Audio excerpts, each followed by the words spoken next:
Good evening guys. आज आपको ले चलते हैं एमएसबीएन स्कूल की तरफ और एमएसबीएन स्कूल का एक छोटा सा मिनी ब्लॉग है आपके सामने पेश किया जाएगा। तो लेट्स गो, आते हैं, चलते हैं, डायरेक्टर से मिलते हैं और उनसे कुछ बातें करते हैं स्कूल के बारे में।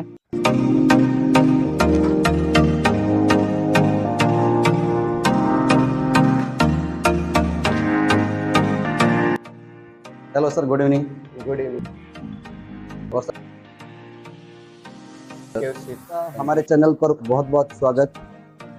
Thank you sir. हमारे कई दर्शकों और लोकल साइट्स जो यहाँ के ग्रामीण लोग हैं उनसे भी हमें यह इस बात का पता चला है कि आपने ये एमएसबीएन स्कूल इसके बारे में हमें कुछ ऐसी जानकारी चाहिए जो आपसे आज हम लेंगे।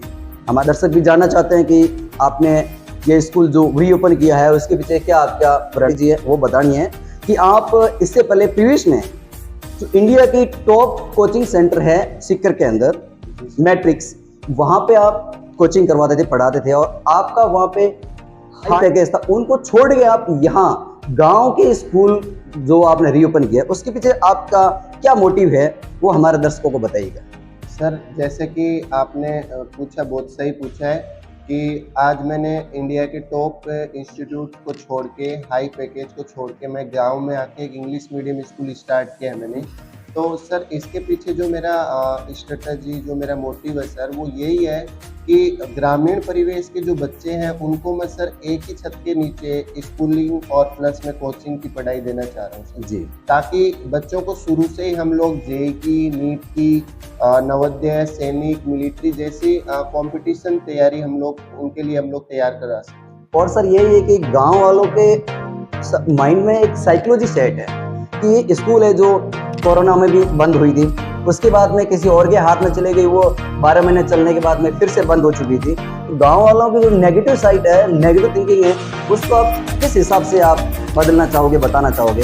हमारे दर्शक ये जानना चाहते हैं। बिल्कुल सही आपने क्वेश्चन किया है। जैसे कि मैं भी फील्ड में भी गया मार्केटिंग के लिए, डोर टू डोर मैंने कैंपेनिंग की है, तो वहाँ पे सबसे बड़ा जो ड्रॉबैक है मुझे यही मिला है कि लोगों की जो मेंटेलिटी है वो यही है कि स्कूल, ये जो स्कूल है माँ सरस्वती बाल निकेतन, वो 1 साल चलता है फिर बंद हो जाता है, फिर चलता है फिर बंद हो जाता है। तो ऐसा सर लास्ट ईयर क्या सीन हुआ है, क्या नहीं हुआ है, मैं उसके बारे में कुछ नहीं जानता। लेकिन जो हमारा मोटिव है सर वो लंबे समय के लिए है जी। लगभग मैंने सर इस इंस्टीट्यूट को 20 इयर्स के लिए मैंने लीज पे लिया है और हमारी एक लंबी प्लानिंग है। इसके अंदर सर आने वाले टाइम में हम लोग हॉस्टल फैसिलिटी भी करेंगे और इस स्कूल को हम लोग अपग्रेड भी करेंगे कंप्लीट इंग्लिश मीडियम। जैसे इसमें हम लोग 11th-12th में साइंस ला रहे हैं, तो जेईई और नीट की तैयारी हम लोग यहीं से करवाएंगे ताकि बच्चा डॉक्टर और इंजीनियर यहीं से बन सके, एक बहुत ही कम फीस में यहाँ पे उनकी पढ़ाई हो सके।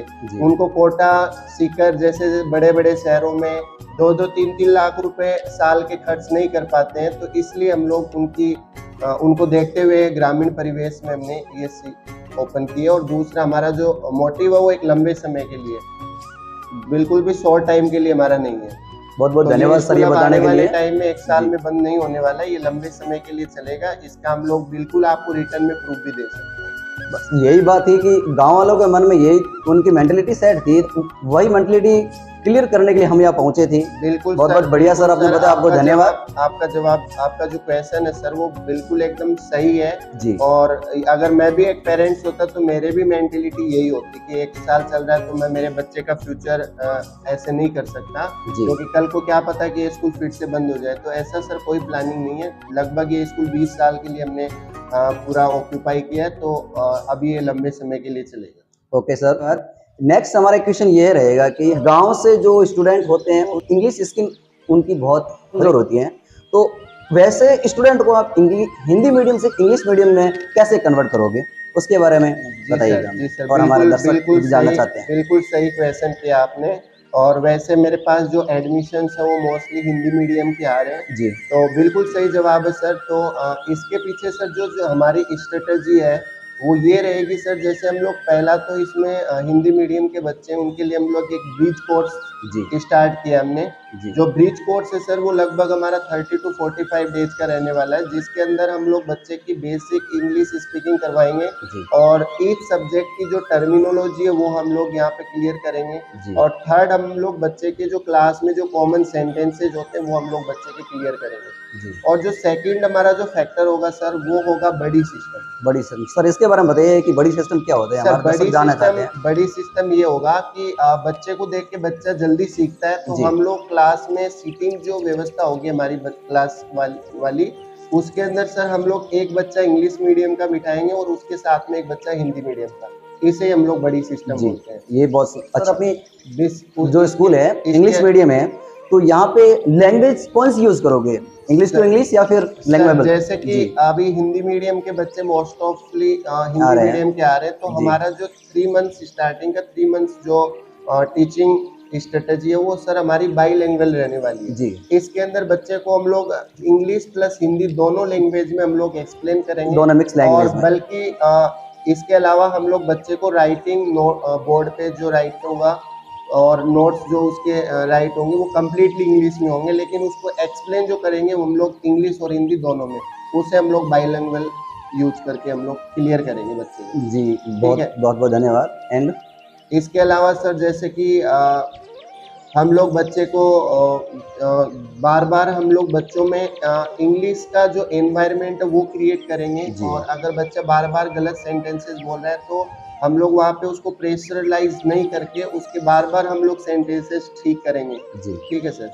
ये हमारी इसके पीछे स्ट्रेटेजी रहने वाली है। और सर नेक्स्ट क्वेश्चन मेरे ध्यान में ये आया है कि भाई आपका नेक्स्ट सेशन में क्या प्लान है, कि अभी जो स्कूल है 8th स्टैंडर्ड चला रहे हैं आप, बिल्कुल और सर। नेक्स्ट सेशन आपका क्या प्लान है, उसके बारे में थोड़ा हमें सर बताएं। जैसे कि इस साल मुझे बहुत सारे प्रॉब्लम्स आई हैं कि 9-10 के जो मोस्ट ऑफ स्टूडेंट्स हैं, जो मोस्ट ऑफ इंक्वायरीज आई है मेरे पास वो हिंदी मीडियम के आई है। तो हिंदी मीडियम का बच्चों का जो IQ है बहुत ही वीक है, तो मैं इस वजह से 9-10 के एडमिशन इस साल नहीं ले रहा। और मैं केवल 8 तक ले रहा हूँ, क्योंकि 8 तक के बच्चे बिल्कुल स्पंज की तरह होते हैं जिनको मैं इजीली कन्वर्ट कर सकता हूँ। ठीक है सर।